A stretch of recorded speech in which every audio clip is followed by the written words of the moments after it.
Pero how many counts?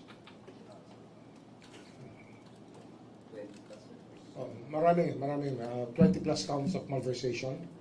And then, yung sa kabilang banda naman, yung isang kaso ipa-file natin, iba naman ang kanyang tema, ay laban kay Leandro Leviste at kay Senator Loren Legarda. Leandro Leviste and Senator, sa nanay niya, kay Senator Loren Legarda. For PI. Regarding po saan? Yung unang kaso, contractor yon, yung yung mga ginawa niya na self-dealing sa loob ng Kongreso, tsaka yung trabaho na hindi dapat ginagawa ng isang congressman, ay ginawa niya. Alam na, contractor, di ba? Alam niyo na yan, conflict of interest, 3H, Republic Act 3019. Yung kay Leandro Leviste naman, ay mabigat na kaso kasi yung kanilang pagkahawak na eksklusibo sa solar ay talaga nagdulot ng damage sa ating republika. Sapagkat hindi naman sila tumupad sa kanilang dapat tuparin at hindi nila ginawa yung dapat nilang gawin at para bang basta malinaw na malinaw yung kaso na ang kanilang ginawa ay labag sa batas. At ang laki nang nawala sa ating mga Pilipino sa pagkakasalansan ng solar empire ni Leviste na ang nangyari naman ay binenta lang. Hindi naman talaga tumupad sa papakuryente ng ating republika. Kasi kumuha sila ng exclusive exclusive service contracts na sa buong Pilipinas na sila lang ang maaaring mag-produce at gumamit at magbenta ng solar energy. Na talagang taliwas naman sa batas ng Diyos. Kasi ang araw ay para sa lahat ng tao. Sila ngayon parang sila ang nagmamay-ari ng araw, ng power ng araw para to the detriment of to the exclusion of other Filipinos and other investors. Sir, kay Loren na involvement paano? Kay Loren, kasama siya kasi hindi naman makukuha na 21-year-old, 21 lang si Leandro nun eh. Yung prangkisa na exclusive, kung hindi tinulungan ng nanay niya na chairman noon ng Finance Committee ng Senado. Parang appropriations siya ng House, Finance Committee ng Senado. At ginamit niya yung kanyang posisyon para makakuha ng prangkisa yung anak niya. Sir, anong charges po yun? Yung kay Microphone. Ano po? Evan Alvarez po, UNTV. Ano pong charges yung PPI po kay Senator Loren and Representative Leandro? Plunder, tapos sa 3019, 3H, 3I, 3E. Conflict of interest is one of them. Ombudsman, good afternoon po. Isa Umali from DZWB. What if sabihin po ni Congressman Leviste na pinupolitika siya, kaya ngayon po ay siya isa sa ilalim sa... Masusi namin pinag-aralan to kasi this is a very novel case. Hindi ito basta-bastang maiisip na dapat gawin. Pero pag pinag-aralan mo yung nangyari sa ating energy sector sa Pilipinas, talaga nag-suffer tayo sa ginawa nila. Kasi nga, nung ang buong mundo ay nagsosolar na, ang China at ang lahat ng buong mundo ay nagsosolar na, dito, kinuha nila yung exclusivity na solar.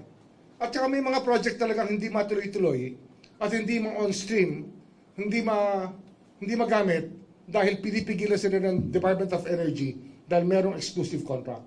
Nangyari yan sa lalawigan ng Cavite. Nagkaroon kami ng isang 80-hectare solar field. 40 ba? 40 to 80 hectares sa loob ng EPSA na hindi nabigay ng feed-in tariff na fit dahil may exclusive na ang itong exclusive franchise na dapat dumaan ka sa kanila para makagamit ka ng solar. Isipin nyo yun, para makagamit ka ng araw, magpapaalam ka sa kanila.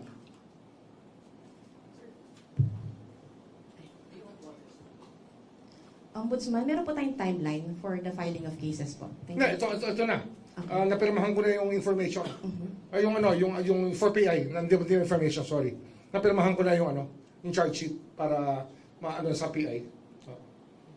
At di ba meron tayong mga ghost projects na ditira. Dito, ghost electricity. Pangako nila magpo-produce sila ng kuryente. Pangako nila sa Philippine Energy Plan nakalimbag itong dapat production na gagawin ng solar. Pero hindi nila ginawa. Binenta lang, kumita lang ng pera, pero hindi nila ginawa. Kung meron silang ginawa, kakaunti, kakarampot. Hindi kagaya ng pinangako nila na gagawin nila.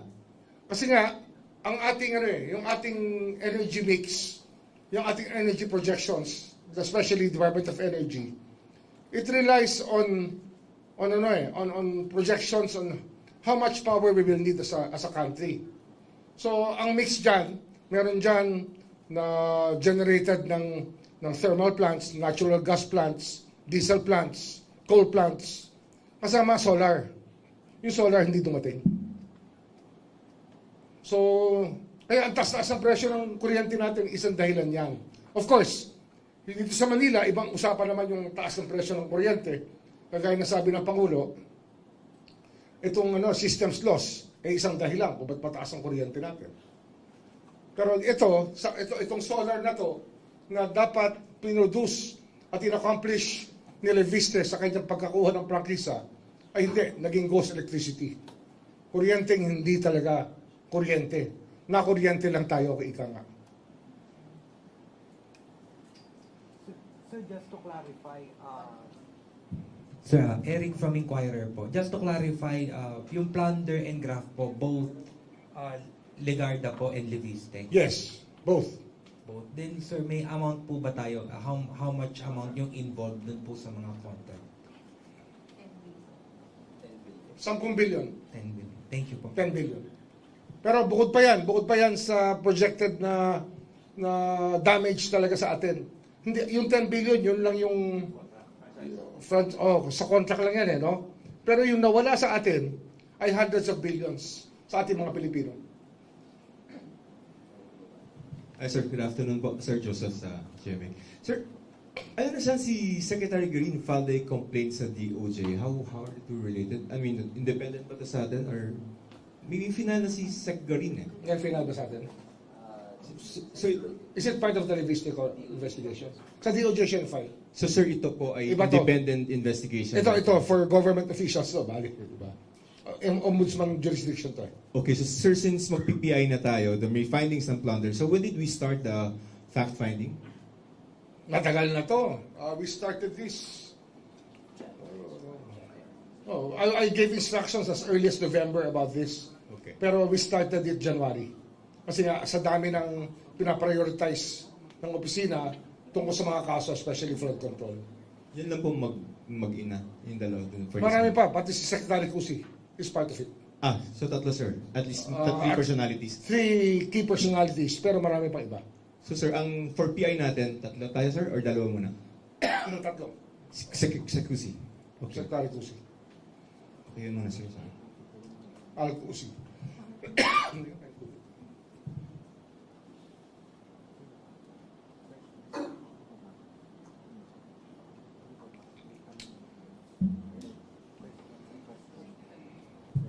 Wala nang tanong? Okay na?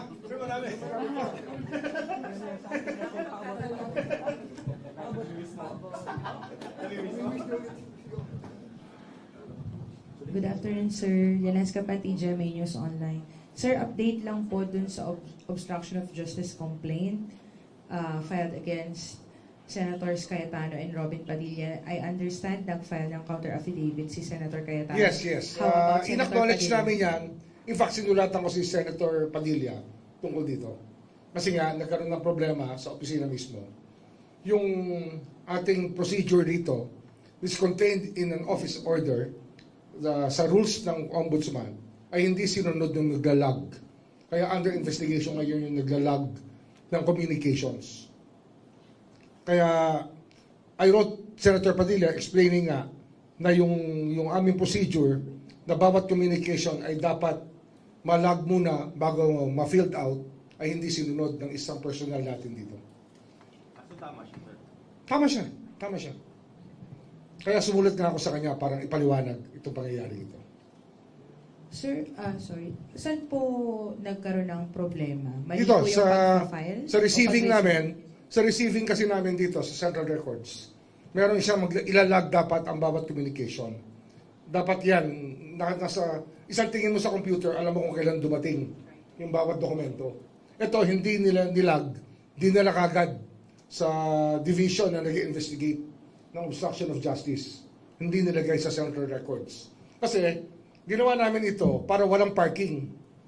Ang sistema dito, kasi maraming nagrereklamo na may parking daw dito sa Office of the Ombudsman.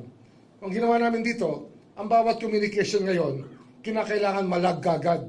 So sa araw na to, alam namin kung anong dumating at kung anong status makikita namin ang bawat dokumento. Dito, hindi niya ni-record. Diniretso niya. That's a grave offense when it comes to an office like the Ombudsman's office. Under disciplinary investigation ito. Sir, given that hiccup, nag-file na po ba si Senator Padilla ng counter affidavit? Yes, nag-file siya. Nag-file siya. Sir, do we expect resolution on this We complaint? will see. This is being evaluated by the pool of investigators. Okay, sir. So, nag-reply na din si Senator Cayetano Yes, and nag-reply na rin. Padilla both of Yes, them. yes. Are you at liberty to share how they defended Actually, themselves? I don't micromanage, but alam ko nag-file na sila, so it's going to be resolved by the body, by the people who were assigned to do it. I don't even know who's on top of it, kasi ayoko ngang micromanage ko yung mga bagay dito, hindi tama eh. So, sir, yung sa process lang, yung obstruction of justice will be filed before the Sandigan Bayan if ever? Or administrative case lang ba ito? Yun ang pinag-uusapan pa. Kasi nga, pwede itong sa RTC, pwede ito sa Sandigan Bayan. Pwede rin sa DOJ muna. So, we're looking at it now, kung saan papunta to. Thank you, sir.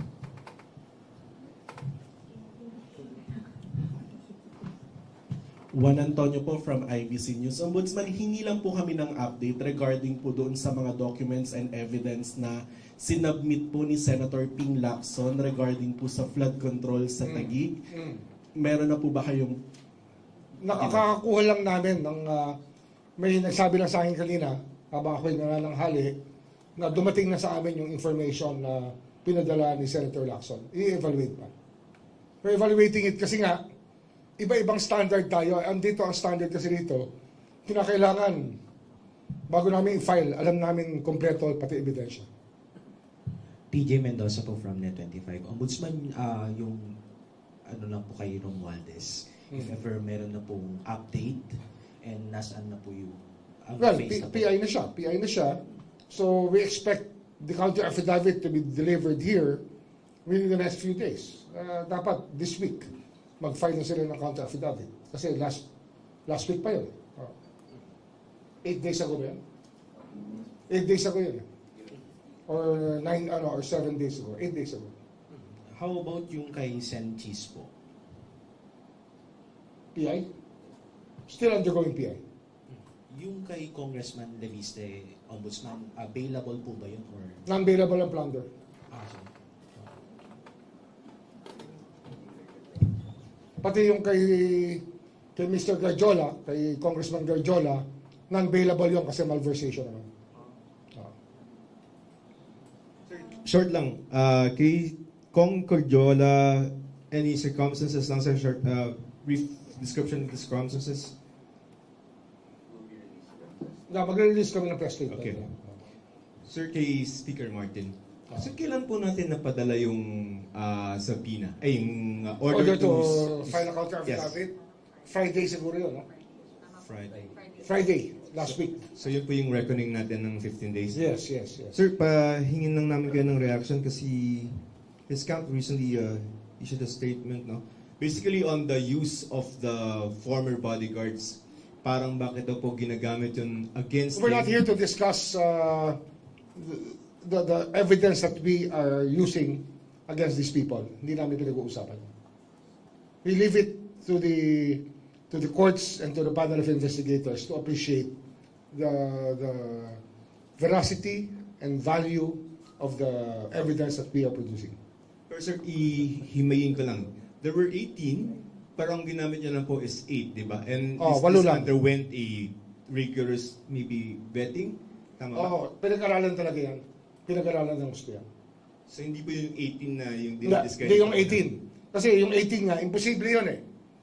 The impossibility of having 18 people for 2 years together, doing everything together for 3 years, na hindi sila naghihiwalay, na parehong-pareho lahat na nakita nila. Kahit tayo alam natin, kung gumawa ng affidavit ang isang tao at pinapirma kayo, at sinabi na, oh, all these 32 are subscribing to that affidavit kasi magkasama sila ng 2 taon na magkasama sila, hindi sila naghihiwalay. Tama ba yun o mali? Mali yun eh, di ba? Mali. Imposible, di ba?